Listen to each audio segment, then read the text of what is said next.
안녕하세요. 이동식 주택 전문회사 디자인 아담입니다. 오늘 소개해드릴 주택은 1층 9평, 2층 2평, 11평형 에델바이스 다락형 모델을 소개해드리도록 하겠습니다. 골조는 경량 목구조, 벽체 같은 경우에는 2x6 구조목을 400mm 간격으로 이렇게 시공을 해서 내진 설계에도 부합하게 시공을 했고요. 단열재는 R32 단열재, 그리고 안쪽 같은 경우에는 OSB 석고보드, 그리고 합지 도배로 마감을 했고요. 바깥쪽 같은 경우 OSB 합판, 그리고 타입에 그 다음에 레인 스크린 공간을 띄우고 마지막에 메탈 사이딩으로 외장 마감을 했습니다. 지붕 같은 경우에는 2x10 구조목에 R37 단열재로 시공을 했고요. 그 위에 합판, 그 다음에 이제 온루프라고 하는 공간을 띄우고 맨 위에 외장재 같은 경우에는 징크라고 표현을 많이 하는데 사실 리얼 징크라는 표현은 브랜드명이라고 보셔야 되는 거고요. 칼라 강판으로 징크 느낌을 낸 소재라고 해야 정확한 표현이겠죠. 그렇게 해서 마감을 진행을 했습니다.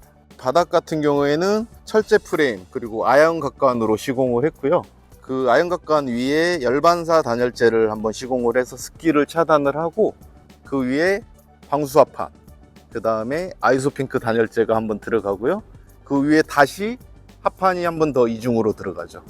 그래서 꿀렁거림이 굉장히 최소화됐다고 보시면 될 것 같아요. 바닥하고 벽체하고 연결되는 부분에는 공간이 조금 띄어져 있죠. 레인 스크린이라고 하는 건데 집이 목조주택이다 보니까 이 부분이 좀 중요한 부분이기는 해요. 바깥하고 안쪽하고 온도 차이 때문에 습기가 맺히는 경우가 있을 거 아니에요. 그랬을 때 그 공간을 둠으로써 습기가 흘러내리게끔 만들어주는 거죠. 그리고 맨 아래쪽에는 벌레가 침투하지 않도록 방충망을 시공해 줬다 이렇게 생각을 하시면 될 것 같아요. 그 부분을 이제 버그 스크린이라고 하죠. 여기 포인트로 들어간 부분, 그리고 처마 아래쪽 부분을 소핏이라고 하는데 그 부분 쪽에 하이크레딩이라고 하는 합성 목재로 시공을 했어요. 그래서 따로 오일 스테인 같은 걸 관리를 해주지 않아도 반영구적으로 사용을 할 수가 있겠죠. 그래서 이 집은 따로 관리가 필요 없는 주택이다 이렇게 보시면 될 것 같네요. 여기가 현관 부분인데요. 지금 이렇게 포치가 기본으로 시공이 되어 있는데 이 부분은 옵션으로 조금 더 길게 빼셔도 좋을 것 같아요. 필요에 따라서 저희가 기본으로 한 600 정도는 시공을 해드리고요. 조금 더 편리하게 쓰시고 싶으신 분들은 더 길게 빼면 더 좋겠죠. 이 부분은 또 참고로 알아주시면 좋을 게 이 처마 부분이 뭐 900mm 이상, 1m 이상 나온다 그러면 건축 면적에 포함이 되겠죠. 그래서 건폐율을 생각을 하셔가지고 거기에 맞춰서 시공을 하면 좋을 것 같네요. 안으로 한번 들어가 보겠습니다. 내부 구성은 거실, 그리고 화장실, 주방, 그리고 침실로 사용 가능한 다락 이렇게 구성이 되어 있네요. 거실은 6평 정도 되는 공간이고요. 층고가 3.3m, 개방감이 있어 보이네요. 바닥 같은 경우에는 난방 방식에 따라 달라지긴 하는데 지금 이 제품 같은 경우는 옵션으로 온수 타입의 난방 방식, 그리고 그 위에 SPC라고 하는 돌마루라고 보통 얘기를 하죠. 그래서 수축 변형이 거의 없는 제품으로 시공이 되어 있고요. 기본은 전기 케이블에 강화마루 안에 열선이 삽입되어 있는 형태의 일체형 강화마루로 시공이 되죠. 창호 같은 경우에는 삼중 유리로 되어 있는 미국식 시스템 창호로 시공을 했고요. 열 관리율 숫자만 보시면 정확하실 것 같아요. 보통 1 이하다 그러면 괜찮은 창호를 썼구나 라고 얘기를 하는데 여기는 열 관리율이 0.772 이렇게 나오네요. 그래서 1등급 창호다 이렇게 보시면 될 것 같아요. 그래서 창을 크게 넣어도 열 손실이 최소화되는 그런 창호라고 보시면 될 것 같아요. 그리고 시야가 가려지지 않는 픽스 창을 넣었는데 환기를 위해서 이렇게 열리는 창으로 시공을 해달라고 하시는 분들도 계시더라고요. 그 부분도 가능하고, 저는 열리는 창 같은 경우에는 시야가 좀 가려서 이렇게 픽스 창을 더 선호하는 편이에요. 반대쪽에는 나중에 바깥쪽에 데크를 시공을 했을 경우 동선이 좀 편리하게끔 이쪽에도 파티오장이 커다랗게 시공이 되어 있거든요. 유리가 총 석 장이 들어가죠. 그리고 사이사이마다 알곤가스가 충진이 돼 있어서 단열 효과가 있고요. 맨 안쪽에는 로이 코팅이 돼 있어 가지고 바깥에서 들어오는 열기는 차단을 시켜주고, 또 안쪽에서 난방을 했을 때 그 난방 열기는 바깥쪽으로 나가지 않게끔 차단해 주는 역할을 해서 단열 효과가 굉장히 우수한 창호다 이렇게 보시면 될 것 같아요. 이쪽 부분에 아트월을 시공을 했는데요. 이렇게 TV를 시청을 하실 수 있게끔 전원코드, 인터넷 단자 이렇게 시공을 되어 있네요. 주택에 인터넷을 설치를 하실 때 예전에는 창호를 뚫어서 설치를 했지 않습니까? 굳이 그렇게 하면 제품에 손상이 가기 때문에 미리 이쪽 부분에 저희가 주름관을 설치를 해놨어요. 아트월의 소재 같은 경우에는 이제 비지오 그란데라고 하는 제품인데요. 나무 소재를 압축 가공을 해서 만든 소재죠. 유럽 같은 데서는 바닥재로 쓰기도 하는데 저희는 이 소재를 아트월로 한번 구성을 해봤어요. 이 부분을 되게 좋아하시더라고요. 조명은 이렇게 중앙등 그리고 간접등이 시공이 되어 있는데 야간에 이렇게 간접등만 켜놓고 있는 것도 굉장히 아늑하고 은은한 분위기가 나서 괜찮은 것 같더라고요. 다음은 주방 공간으로 가보겠습니다. 세컨하우스인데도 2m 정도 되는 넉넉한 싱크대가 시공이 되어 있네요. 위쪽에는 후드가 기본으로 시공이 되어 있습니다. 그리고 하이라이트 같은 경우에는 인덕션 전용 용기를 사용하지 않아도 되는 장점이 있어요. 그리고 인덕션보다 저렴하기도 하고요. 인덕션으로 원하시는 경우 이 부분만 바꾸셔도 좋을 것 같아요. 근데 지금까지 나간 집들을 보면은 이거 하이라이트도 충분하네요 라고 만족스럽다고 보통 많이 말씀을 하시더라고요. 설거지할 수 있는 개수도도 조금 넉넉하게 돼 있고 이렇게 조리할 수 있는 공간도 충분히 나오는 것 같아요. 여기가 냉장고를 놓을 수 있는 자리가 되겠네요. 벽지 같은 경우에는 합지 도배를 했는데요. 이제 어떤 분들은 실크 도배를 원하시는 분들도 계시긴 하더라고요.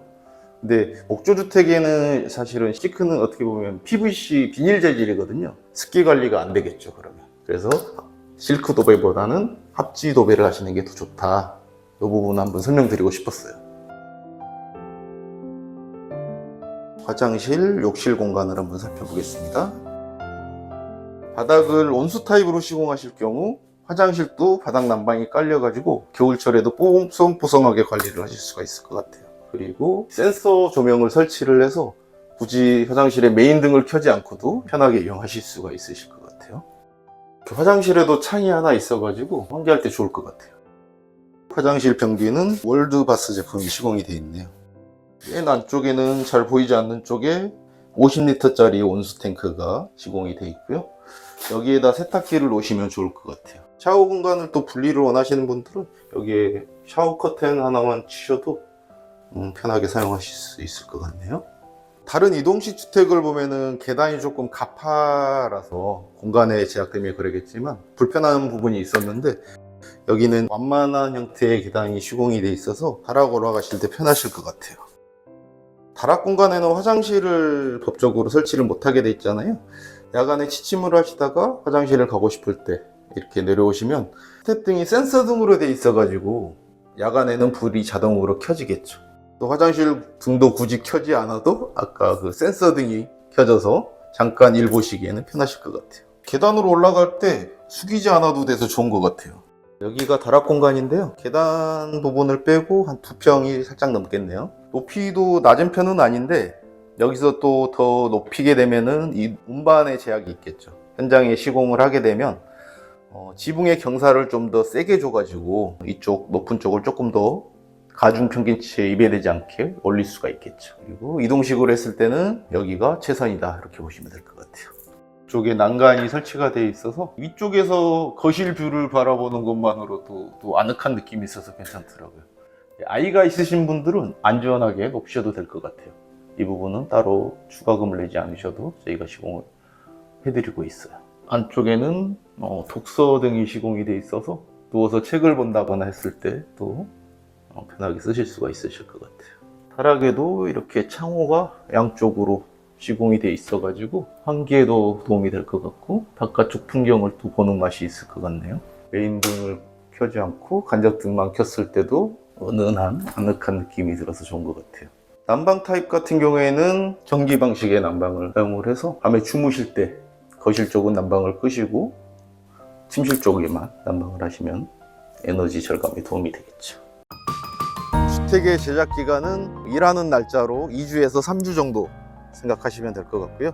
이 제품은 일체형으로 그대로 저상 트레일러로 한 번에 운반을 하는 방식입니다. 저희 디자인 아담은 평당가 방식으로 견적을 내지는 않고요. 각각의 손님분마다 원하시는 사양들이 다 다르지 않습니까? 그래서 번거롭더라도 거기에 맞춰서 일일이 견적을 내서 제품별로 평단가가 다르다, 이렇게 보시면 좋을 것 같아요. 에델바이스 다락형 모델은 바닥 면적 9평, 다락 면적 2평, 11평형이라고 보시면 되고요. 가격은 5,500에 부가세 별도, 이렇게 보시면 됩니다. 저희 디자인하담하고 같이 일을 하시게 되면 집을 짓는 동안에도 굉장히 즐거운 추억이 되고요. 사용하고 생활하실 때도 굉장히 만족스러운 그런 경험을 얻으실 수 있으실 겁니다. 디자인하담을 많이 응원해 주십시오. 고맙습니다.